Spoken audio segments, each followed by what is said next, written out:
La Revolución Francesa. La Revolución Francesa realmente constituye una encrucijada para el mundo moderno, porque todo empieza a tomar una dirección diferente. Nacida en plena era de la Ilustración, la Revolución fue testigo de cómo la tierra feudal le daba la espalda a la tradición aristócrata y trazaba un nuevo camino para el futuro. Hará temblar los cimientos de Europa y su impacto afectará al mundo entero.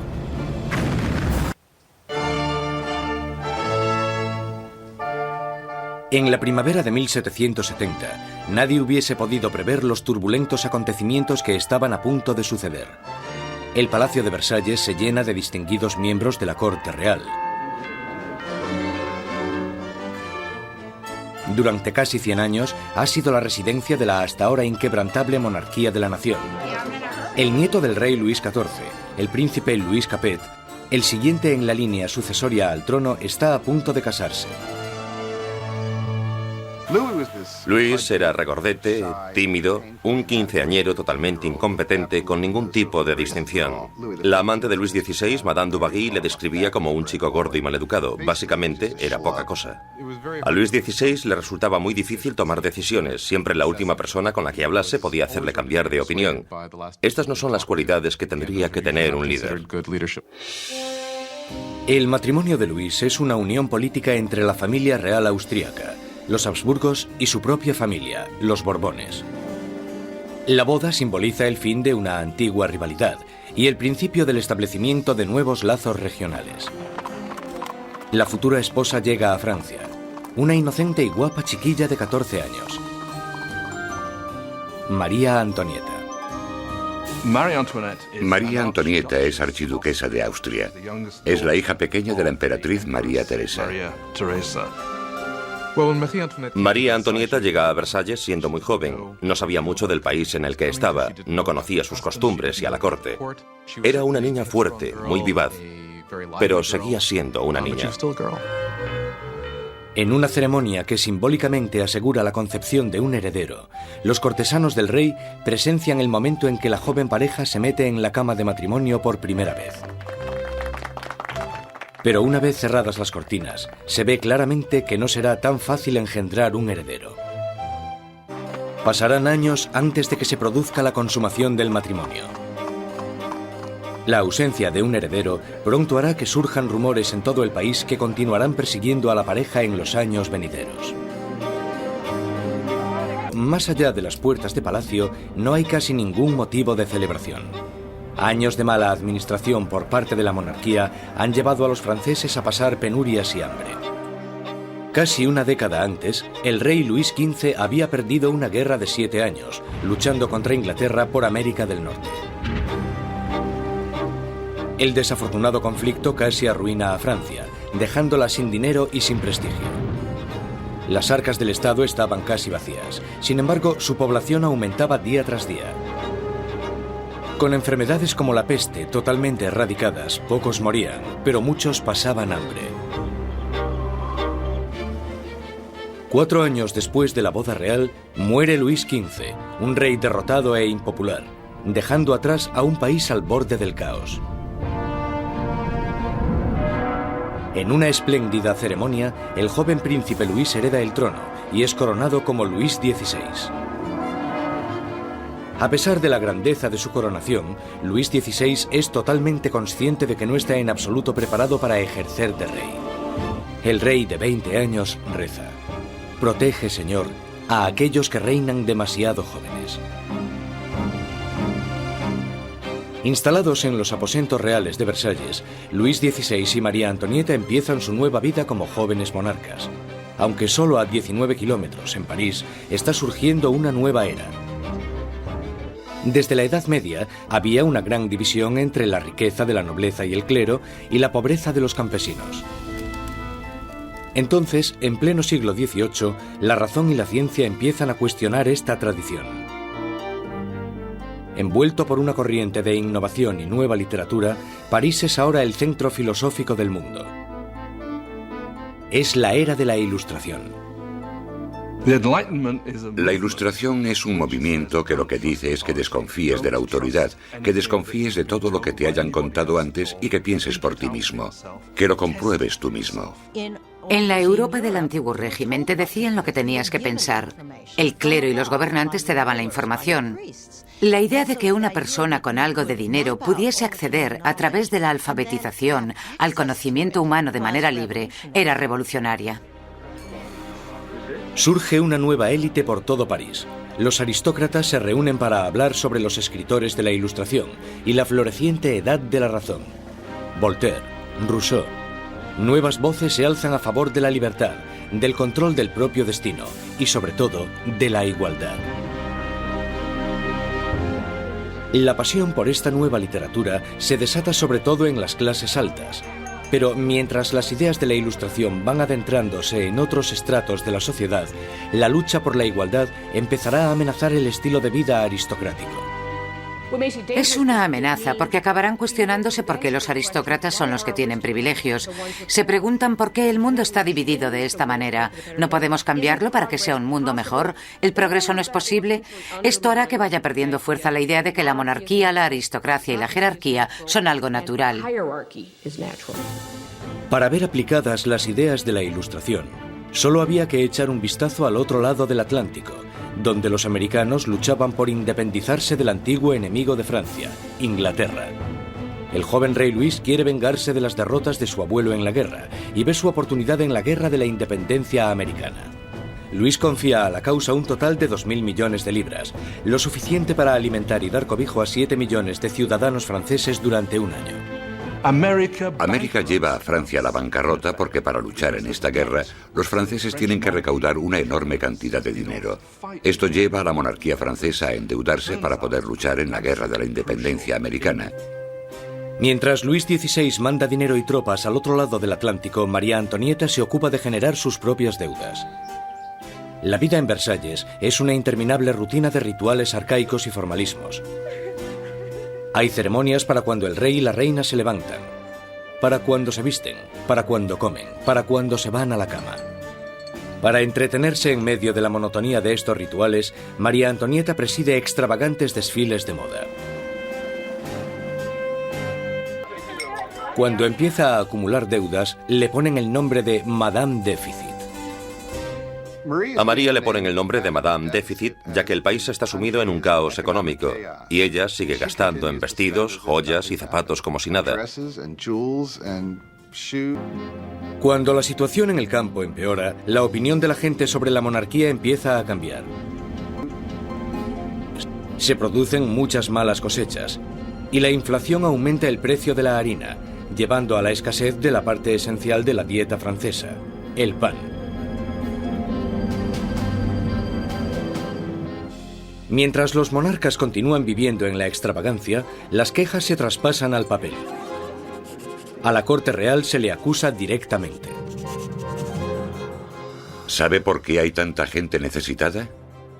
¿Es acaso que su lujoso estilo de vida devora en un día lo que 1 millar de hombres necesitaría para subsistir? ¿Quién es el hombre que está detrás de estas acusaciones? El mismo joven que solo unos años antes felicitó al rey y a la reina por su coronación. Maximilien Robespierre. En un intento por demostrar su liderazgo, Luis se mete a hacer reformas financieras, pero su equivocada manera de manejar las finanzas carga a los pobres con muchos impuestos, mientras la nobleza no paga casi nada. Con la economía por los suelos y la gente cada vez más inquieta, parece que incluso Dios está enfadado, golpeando a Francia con el invierno más frío de los últimos 90 años. La mayoría de la gente en Francia comía casi 1 kilo de pan al día. El pan era esencial. Bajo la mala financiación de Luis XVI, el precio de la harina se disparó. Las escasas provisiones se estaban agotando y el precio de una rebanada de pan pronto igualó al sueldo de un mes. Surgen disturbios por toda Francia. Se atacan casas. Se roban panaderías y los panaderos, acusados de guardar pan, son linchados allí mismo.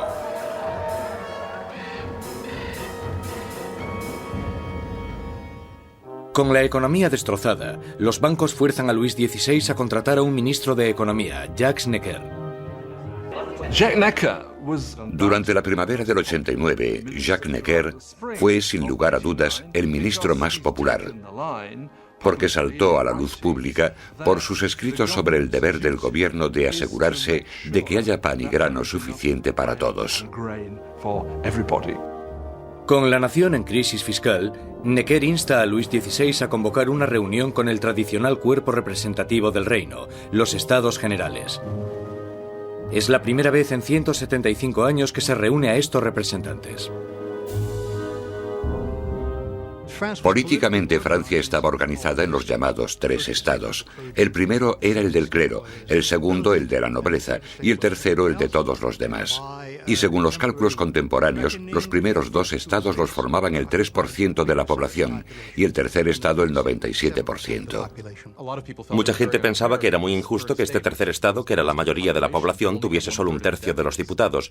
Consideraban injusto que el Parlamento tuviese 3 cámaras y que las 2 cámaras, la de la nobleza y la del clero, pudieran siempre anular la votación de la plebe. 4 de mayo de 1789. Un destacado joven abogado y político llega a Versalles. Maximilien Robespierre viene a presentarse ante los Estados Generales como diputado, para ser la voz que pida justicia para la gente que él representa, el tercer estado. Robespierre y sus compañeros pedían que la nobleza y el clero pagasen sus impuestos. Pero Luis XVI se siente cada vez más amenazado por el creciente radicalismo del tercer estado. El 20 de junio, cuando los diputados llegan a la reunión y encuentran las puertas cerradas, sospechan de un complot. Van a la sala, que era lo que nosotros llamamos la sala de juego de pelota, pero que en realidad era un frontón, se reúnen y juran que no dejarán de reunirse hasta que tengan una nueva constitución. Los diputados deciden constituirse en una nueva Asamblea Nacional y ser los verdaderos representantes del pueblo de Francia. El juramento del juego de pelota es uno de estos grandes y simbólicos momentos de la historia de la Revolución Francesa. Cuanto más nos vamos acercando a julio de 1789, más miedo tienen los diputados de Versalles de que el rey esté reuniendo al ejército para derrocarles. A principios de julio, 30.000 soldados toman posiciones en los alrededores de París. Para defenderse, la gente forma una nueva Guardia Nacional. Los revolucionarios asaltan las armerías de París y se van con más de 28.000 mosquetes. Lo único que les falta es la pólvora. En el centro de París se alza un enorme castillo de piedra, conocido como el símbolo del dominio feudal: la Bastilla. La prisión acoge los almacenes de pólvora de la ciudad y se conoce como la prisión de las torturas y las muertes inexplicables. La Bastilla había sido el gran símbolo del despotismo monárquico, el gran símbolo de los reyes de Francia yendo más allá de los límites de su propio poder. Para los franceses simboliza el horror. En medio de las revueltas se produce un sorprendente escándalo. Luis XVI despide a su ministro de Economía, el apreciado Jacques Necker, por portarse demasiado bien con el pueblo. El 14 de julio, multitud de gente se reúne identificándose entre sí con un pequeño emblema. Rojo y azul son los colores de París, separados por el blanco, el color de la Casa de los Borbones. El tricolor ha nacido. De entre la multitud exaltada, una voz grita: ¡A la Bastilla! Finalmente, el director del UNIS se rinde. Pero la multitud enfurecida le agarra arrastrándole por las calles. Le abuchean, le dan patadas y le golpean hasta que grita: «¡Dejadme morir!». Le apuñalan, le disparan y nace una revolucionaria tradición. Su cabeza decapitada desfila por las calles clavada en una lanza. Los diputados de la Asamblea Nacional no condenan inmediatamente este acto de violencia. De hecho, lo aceptan. Y fue esta aceptación de la violencia política lo que, bajo el punto de vista de algunas personas, creó una forma de conducta que tendrá consecuencias catastróficas para el desarrollo de la revolución.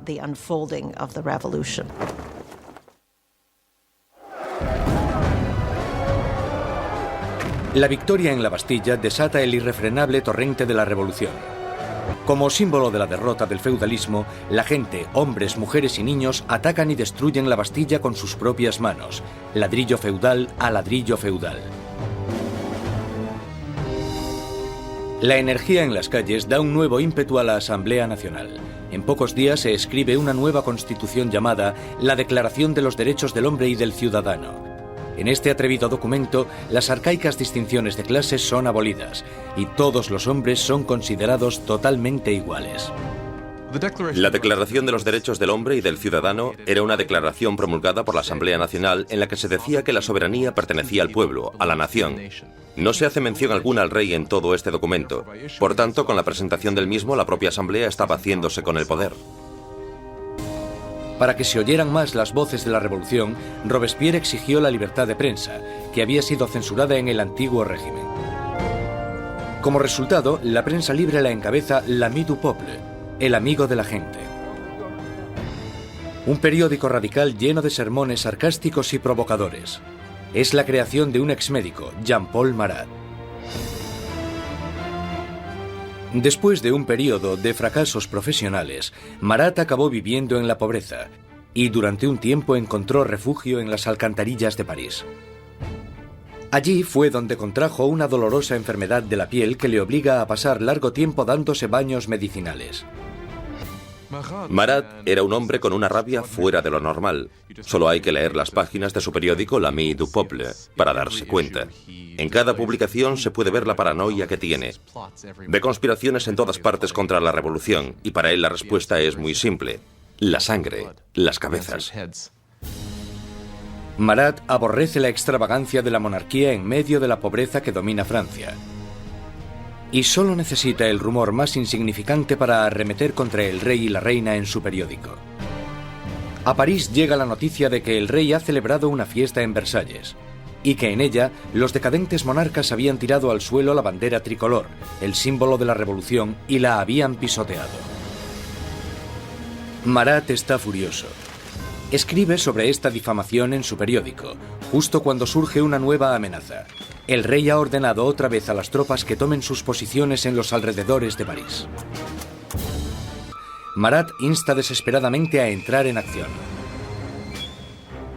Gente de París, es el momento de que abráis los ojos. Salid de vuestro letargo, despertad. 5 de octubre. Las mujeres se reúnen cerca del ayuntamiento para protestar por la escasez de pan. Y, según la gente se va enterando de la ofensiva fiesta del rey, el miedo al acercamiento de las tropas reales se mezcla con la rabia. Pronto, miles de mujeres se dirigirán a Versalles, con lanzas y pistolas en sus manos. Son mujeres de los barrios pobres que se ven afectadas por el aumento del precio del pan y la escasez de productos. De repente se dan cuenta de que tienen que hacer algo. Es bastante increíble que estas mujeres de a pie, que seguramente la mayoría no supieran ni escribir su nombre, de repente se convirtiesen en las protagonistas de un proceso histórico.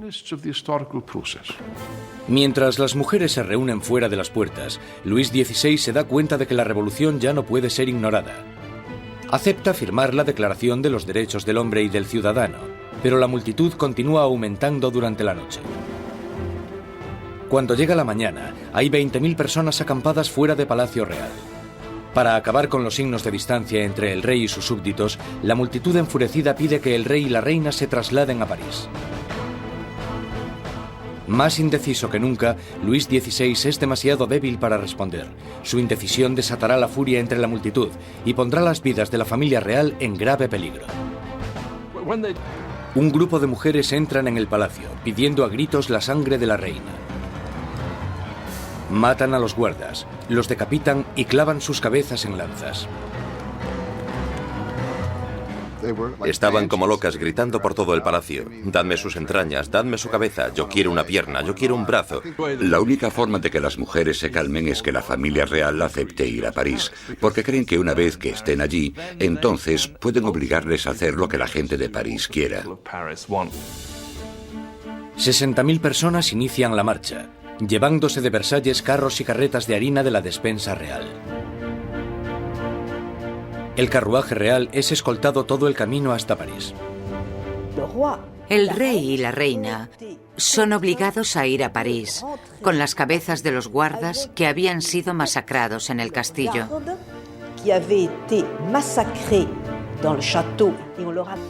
El rey y la reina hacen del Palacio de las Tullerías su nuevo hogar.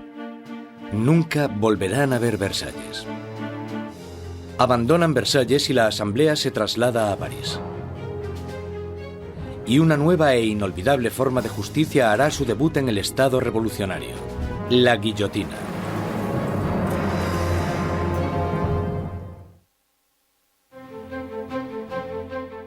Mayo de 1791. Robespierre habla a menudo en la Asamblea y en el Club Jacobino, una sociedad que lleva el nombre de su sitio de reunión, un viejo monasterio jacobino. Pronto le apodarán el Incorruptible. Francia es ahora una monarquía constitucional. El rey está obligado a compartir su poder con los revolucionarios en la Asamblea. Y es obligado a firmar ley tras ley, disminuyendo su propio poder y el del otro régimen feudal, la Iglesia Católica.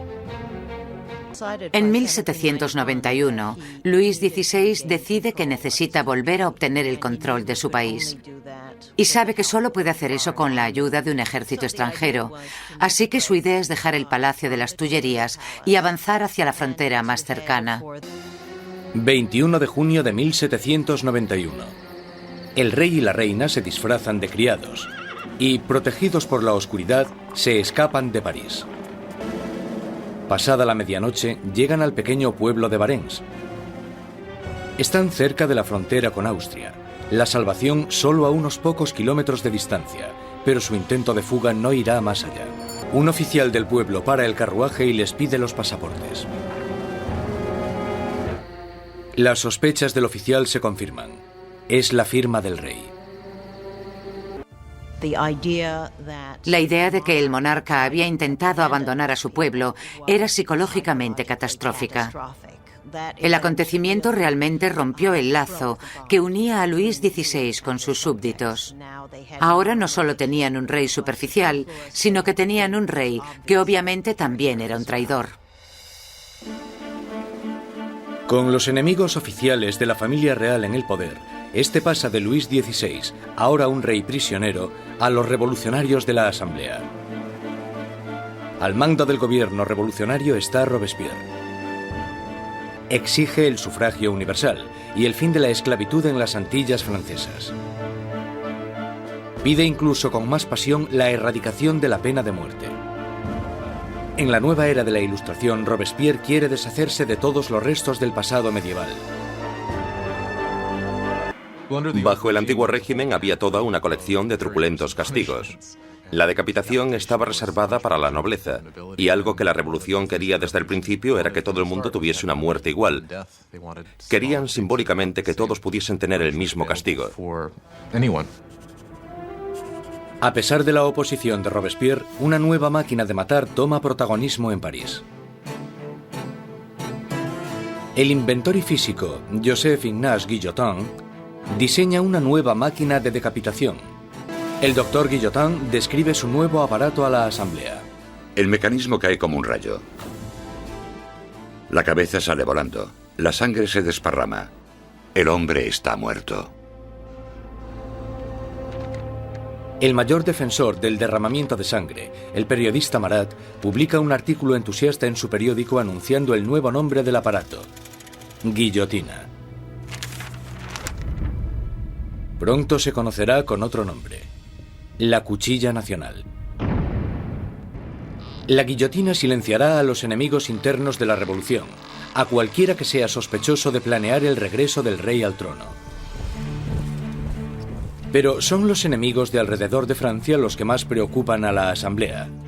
Hay un miedo creciente de que los miembros de la familia real que huyeron a Austria inicien una contrarrevolución armada.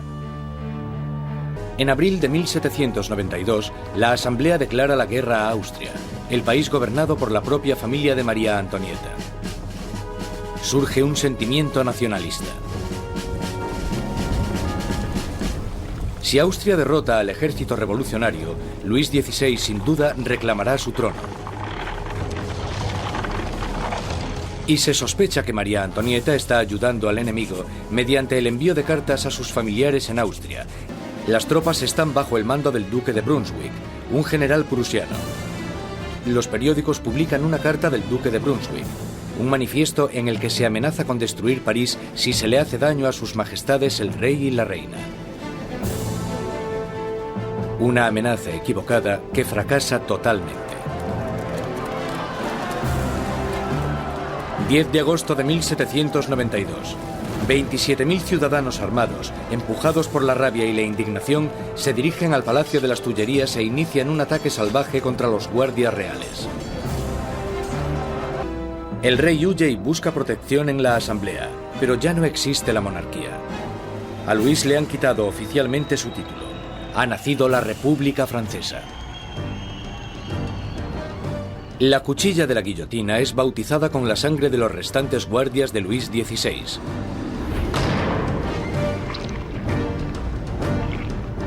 Y Robespierre, en su día un incondicional opositor de la pena de muerte, ha cambiado de opinión. El nacimiento de una nueva república solo puede iniciarse con la muerte de un rey. En agosto de 1792, con el rey destronado y la familia real metida en prisión, Robespierre y sus jacobinos están sumidos en una lucha por el control del gobierno nacional contra los girondinos, los moderados de la Asamblea. Pero en las calles de París hay un nuevo movimiento político. Como símbolo de su rechazo a la tradición aristocrática, los ciudadanos de a pie se niegan a llevar los calzones o culottes de los aristócratas. Se hacen llamar los sans-culottes, los sin calzones. No eran de los más pobres. Solían ser artistas y tenderos bastante bien avenidos, gente de ese estilo, pero al menos trabajaban con sus propias manos. No ponerse los calzones, los culottes, para ellos simbolizaba sencillamente que no eran aristócratas, que eran gente normal. Los sans-culottes toman el control del gobierno de la ciudad de París, mientras que los jacobinos y los girondinos incitan al país a no apoyar a la Asamblea Nacional, ahora llamada la Convención. La Convención está luchando por el control del ejército francés, que está rápidamente perdiendo territorios contra Austria y Prusia.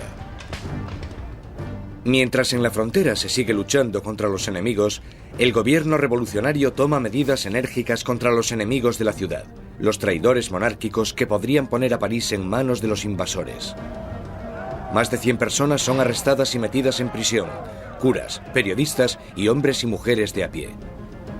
El ministro de Justicia, Georges Danton, incita a todos los hombres, jóvenes y adultos a que se unan al campo de batalla. Es sociable y llamativo, todo lo que Robespierre no es.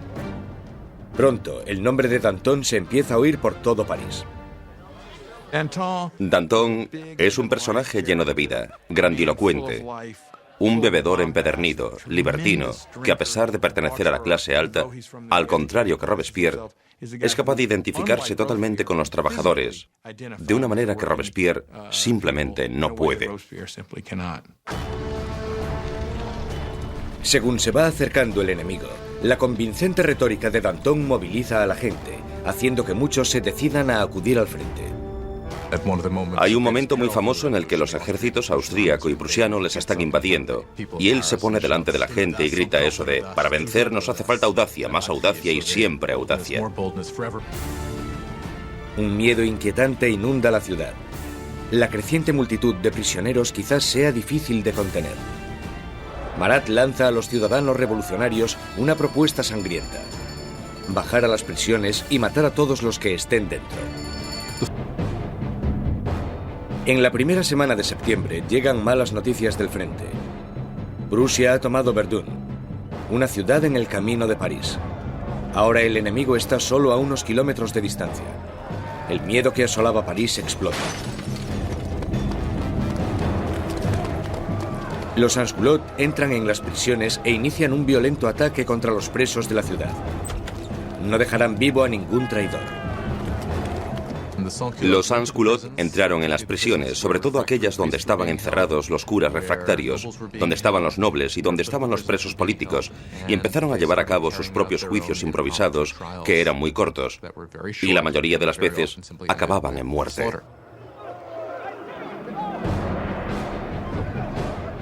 Las mujeres son violadas o mutiladas. Los curas son destripados. Los aristócratas descuartizados. En la primera masacre, más de 1.600 personas son asesinadas en solo unos días. Cuando la noticia de las masacres de septiembre se extiende por Europa, los enemigos de la revolución sienten repulsión.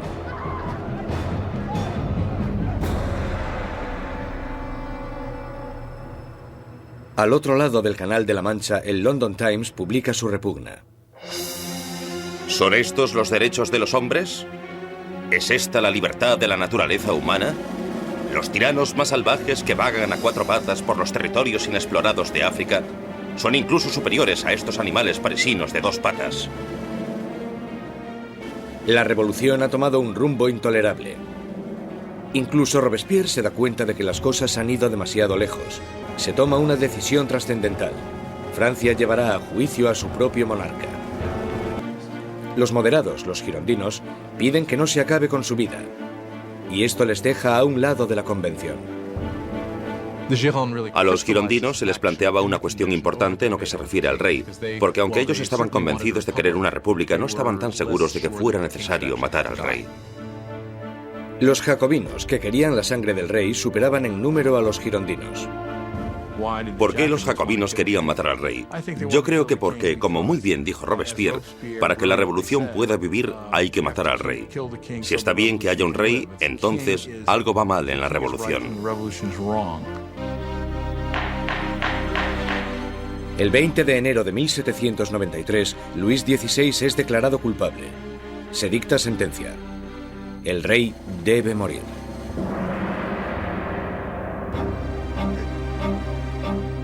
Esa noche se reúne durante un rato con su familia. Él está calmado. A la mañana siguiente, un carruaje lleva a Luis XVI al patíbulo.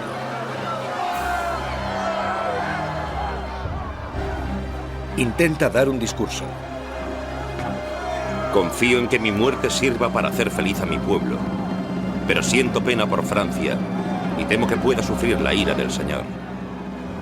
Pero los guardias silencian sus palabras con el ruido de los tambores. La ejecución del rey Luis XVI marca la victoria definitiva para los revolucionarios. Un momento cumbre en el que la joven nación, la República Francesa, nace literalmente de la sangre. A finales de 1792, los radicales jacobinos, por miedo a que la nueva revolución corra peligro de ser saboteada por los traidores, deciden utilizar medios cada vez más violentos. Pero los girondinos, que representan a los campesinos franceses, quieren frenar la creciente violencia por miedo a que desencadene una guerra civil. Su mayor oponente, Jean-Paul Marat, responde a los girondinos con furiosas palabras en su periódico, publicando los nombres de aquellos que él cree que están conspirando contra la revolución. Marat, que anteriormente había exigido la ejecución de 200 personas, ahora pide la de más de 200.000. Pero el movimiento radical no ha llegado a todas partes. La gente de las afueras de París está furiosa con la creciente brutalidad de los jacobinos y piden que pare el derramamiento de sangre. Este mensaje llega a oídos de la encantadora Charlotte Corday. Charlotte Corday es una mujer corriente de la ciudad de Caen que está horrorizada por las muertes que están sucediendo y quizás con razón considera que Marat es el principal responsable de todo esto. Él ha jugado un papel decisivo en el radicalismo de la revolución. La gente seguía pidiendo que rodasen cabezas. Corday le visita con la excusa de que tiene una lista de traidores, de aquellos que están colaborando con los enemigos extranjeros para acabar con la revolución. Marat le pide la lista, prometiendo a Corday que los traidores serán guillotinados al día siguiente. Y cuando se la da, coge una daga, un pequeño puñal, y se lo clava en el pecho.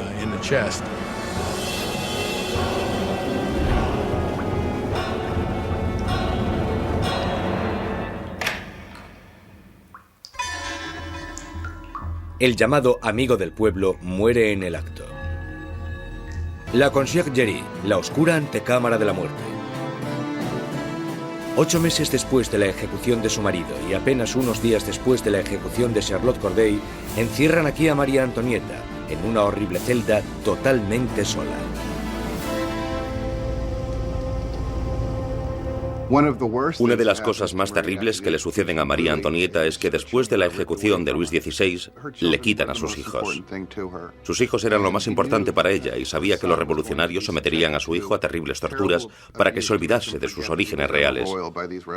Y parece que ella estaba en lo cierto. En tan solo un par de años, su hijo murió por causa del terrible abandono y las torturas a las que era sometido. María Antonieta tiene esperanzas de que, en un momento de compasión pública, la deporten a Austria, pero sus esperanzas se echan por tierra cuando se entrega la sentencia. Correrá el mismo destino que su marido.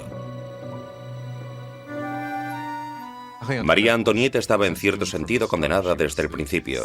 Era el símbolo de la alianza austríaca que había demostrado ser desastrosa para Francia. Y ella era un símbolo de la cultura monárquica en una época en la que la propia cultura monárquica era vista como algo totalmente corrupto y perjudicial para el país. Así que por todas estas razones era odiada como ninguna otra reina había sido odiada jamás. Era vilipendiada e injuriada. Desde su celda, María Antonieta escribe una última carta despidiéndose de sus hijos y de su familia, prometiendo ser valiente. Le cortan su pelo blanco y largo para prepararle para la guillotina.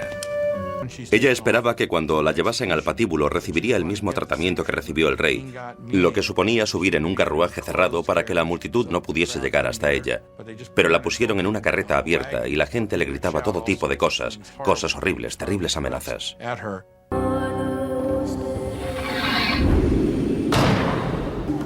Varios días después, tras incontables ejecuciones, un miembro de la Convención Nacional comenta lo absurdas que son estas masacres, y sus aliados, uno detrás de otro, son guillotinados. Él dijo: la revolución es como Saturno, devora a sus propios hijos. Danton le contesta: las revoluciones, amigo mío, no son un camino de rosas. El derramamiento de sangre solo acaba de empezar. Septiembre de 1793. En las provincias se producen violentas insurrecciones. Y en la guerra contra Europa están perdiendo a muchos hombres. Tras sufrir una terrible derrota, los británicos toman la ciudad costera de Toulon. Europa está minando cada vez más las fronteras francesas. Francia es el país más grande y más poblado de Europa Occidental y tiene un gran poder militar. Y claro, cuando empezó la revolución, un montón de sus tradicionales enemigos y también un montón de sus tradicionales aliados pensaron: sí, esta es nuestra oportunidad, no para hacerse con algún territorio de Francia, sino para enriquecerse a su costa y debilitarla, para siempre. Danton y Robespierre, los mejores oradores de la Convención, se dan cuenta de que para poder salvar la revolución tienen que atacar. Convencen a sus compañeros para establecer una nueva y amenazadora ley marcial. Es hora de que todos los franceses disfruten de una igualdad sagrada. Es el momento de imponer esta igualdad mediante leyes que hagan justicia contra los traidores y conspiradores. Haced que el terror esté a la orden del día. Esto inicia un nuevo capítulo en la revolución. Un periodo de represión violenta llamado el terror.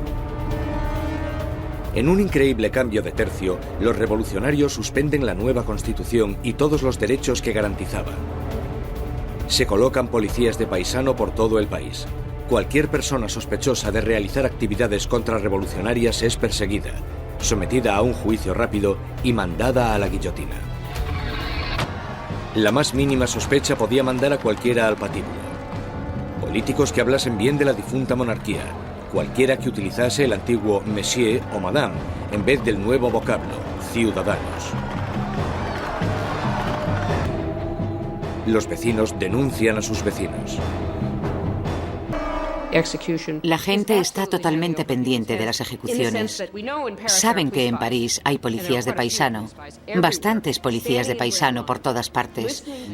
Podían arrestarte por quejarte por lo caro que estaba el pan. Podían arrestarte incluso por no estar demasiado contenta con el curso que tomaban las cosas y con el éxito de la revolución, así que en realidad casi todo lo que comentaras podía traerte problemas.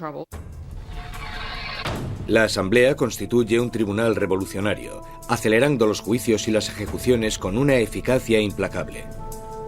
Para consolidar el poder, forman un consejo de 12 hombres y lo denominan el Comité de Seguridad Pública.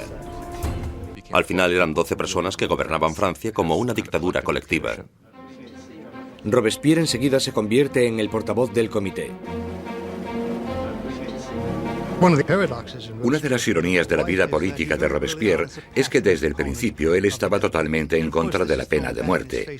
Y por supuesto se tendrá que comer sus propias palabras cuando más tarde se convierta en un defensor acérrimo del terror y la guillotina. Nunca llegó a responder a eso directamente, excepto cuando dijo, bueno, los tiempos han cambiado. El que fuera un apasionado defensor de la libertad de prensa, ahora restituye la censura, vestigio del antiguo régimen.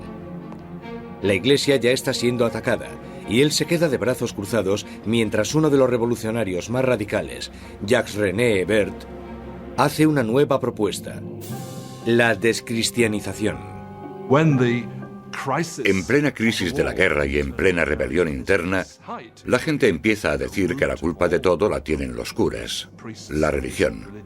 Y que lo que tenemos que hacer, si queremos salvarnos de los enemigos de la revolución, es destrozar el poder de la Iglesia Católica.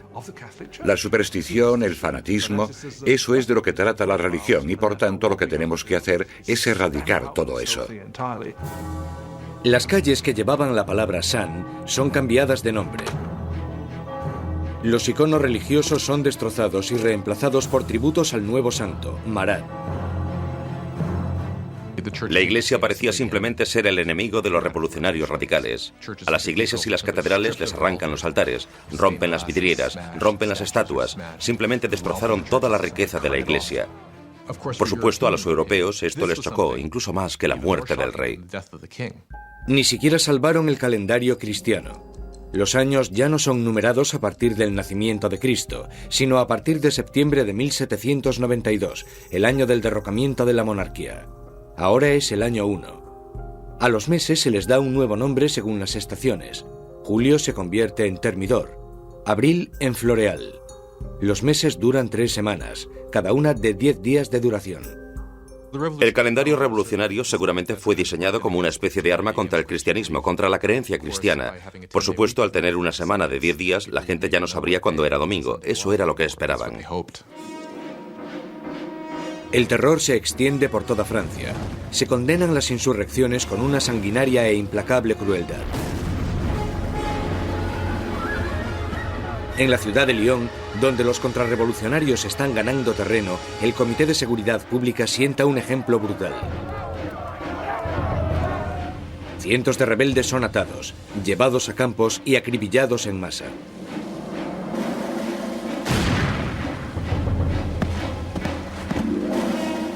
Una región llamada la Vendée, al oeste de Francia, también se ha convertido en bastión de la contrarrevolución. Barcas llenas de rebeldes y curas atados entre sí son hundidas sin piedad. Más de 100.000 personas son asesinadas solo en la zona de la Vendée. En París, la hoja de la cuchilla cae a un ritmo aún más frenético.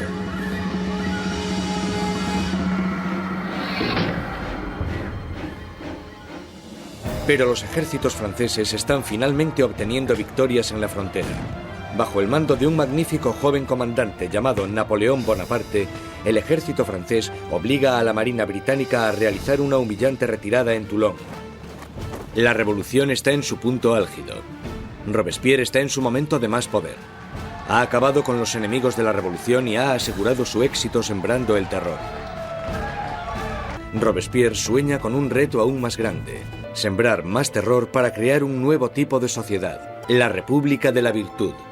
Por ejemplo, no puedes ser un ciudadano virtuoso con simplemente obedecer la ley.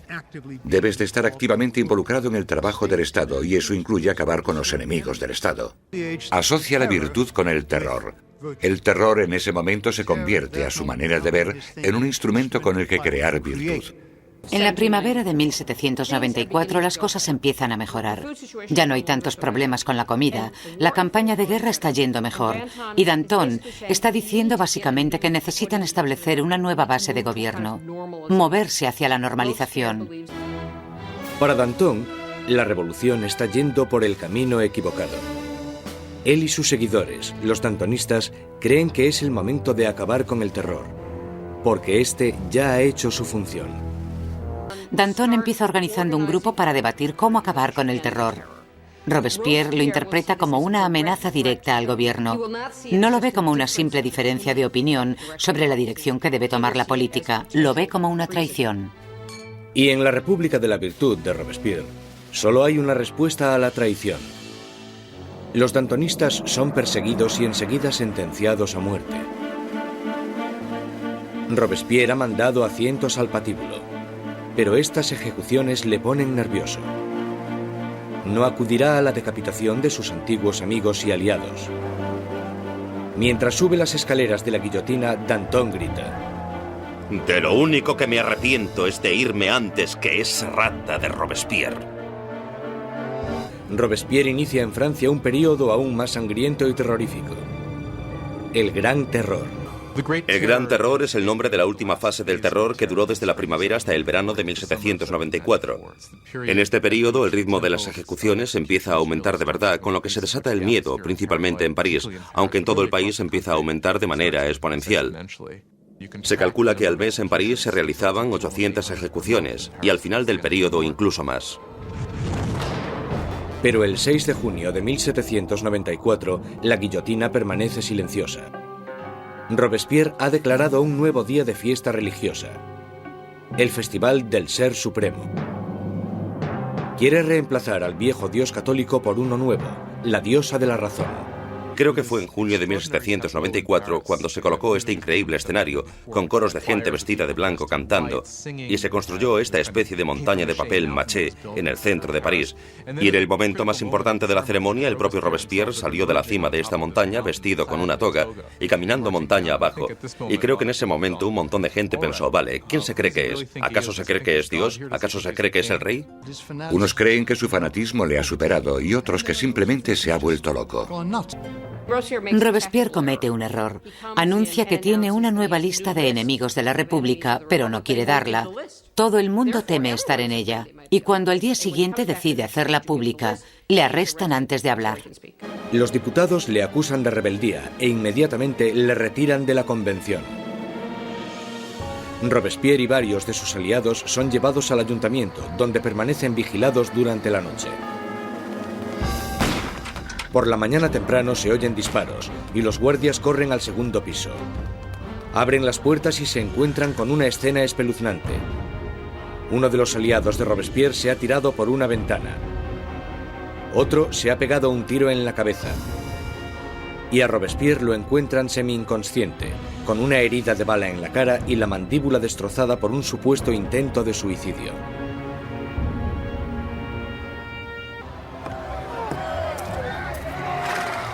El 27 de julio de 1794, la guillotina acaba con el incorruptible. Y la última sangre del terror es derramada. El terror muere con Robespierre, pero la revolución no. Los derechos del hombre, la democracia, la nueva república. Los logros de la revolución sobrevivirán más que cualquiera de los propios revolucionarios. Pasarán 5 años de estancamiento, hasta que, una vez más, el poder se consolide en manos de un único hombre, Napoleón Bonaparte. Los historiadores no se ponen de acuerdo sobre cuándo terminó la revolución. Algunos creen que terminó con la subida al poder de Napoleón. Otros mantienen que la revolución continuó hasta el siglo XIX e incluso más allá. La idea de que los súbditos de la monarquía más antigua, más prestigiosa y más poderosa de Europa pudiesen reescribir su historia fue algo que tuvo una resonancia increíble. La revolución destruyó la antigua Europa feudal y cambió para siempre el curso de la civilización occidental. Con la Revolución Francesa surgen muchas preguntas. ¿Cuánta violencia está justificada para conseguir una sociedad mejor? ¿Tiene la gente derecho a acabar con lo que consideran un sistema injusto para reemplazarlo por lo que están convencidos en sus corazones de que es un sistema más justo? ¿Cuánta violencia está justificada para poder llevarlo a cabo? Aún hoy en día nos preguntamos todo esto.